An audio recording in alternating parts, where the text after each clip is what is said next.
Voilà. Donc, pour ceux qui viendra peut-être pour la balade, ben, ça commencerait pas par ici, hein. Je m'arrête simplement là, simplement pour parler de Pythéas. Eh ben voilà. On y est. Pythéas y est, mais il n'est pas seul. Ben voilà, donc je disais que la suite. Donc Stéphane va essayer de nous boutiquer quelque chose. C'est ce genre de papotage qui est l'histoire de Marseille, lui-même il appelle ça le côté sahélien de l'histoire. Donc on va se retrouver 16 heures pour cette conférence-là. C'est un grand papotage. Hein. Et après, aussitôt fini, on attaquera l'apéro compte avec ce vieux-là.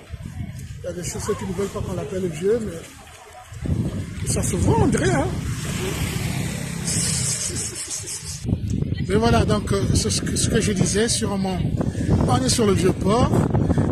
C'est par là peut-être commencera cette discussion pour essayer de voir par où on va mettre les pieds. Puisque de là, on sait bien que de rive droite à rive gauche, la rive gauche, nous avons l'histoire noire qu'on peut en parler, c'est la Vierge Noire de l'autre côté, qui mérite aussi d'être vue. Et du côté droite, derrière juste la mairie, on a ce fameux quartier du Panier.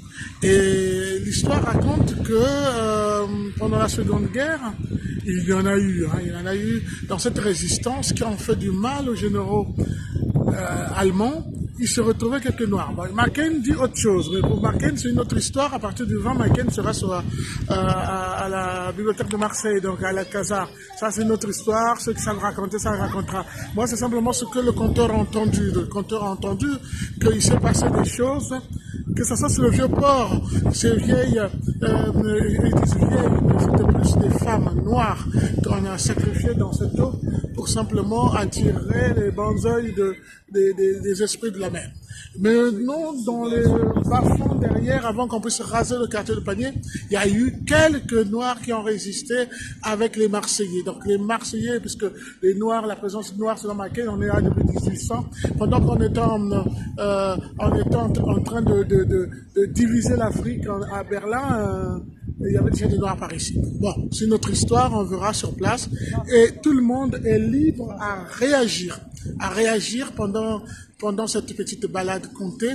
Et chacun est libre à réagir, à contredire, car oui, nous on fait l'histoire du conteur, pas celui qui cite les dates et qui aligne ce que nos ancêtres gaulois nous ont simplement dit. Voilà, une façon de parler.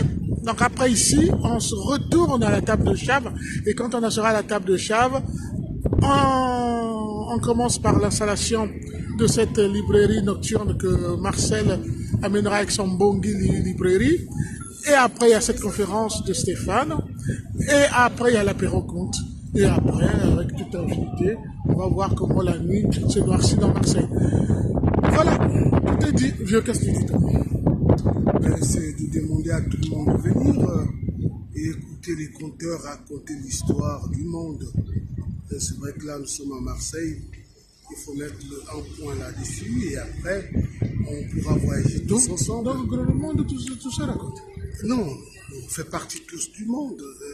Et ça veut dire que dès qu'on arrive ici, on fait un point sur Marseille et peut-être que ça va poursuivre.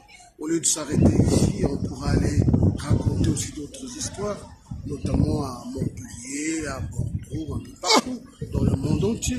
C'est ça le but. Allez, Kata, dis-moi un coup.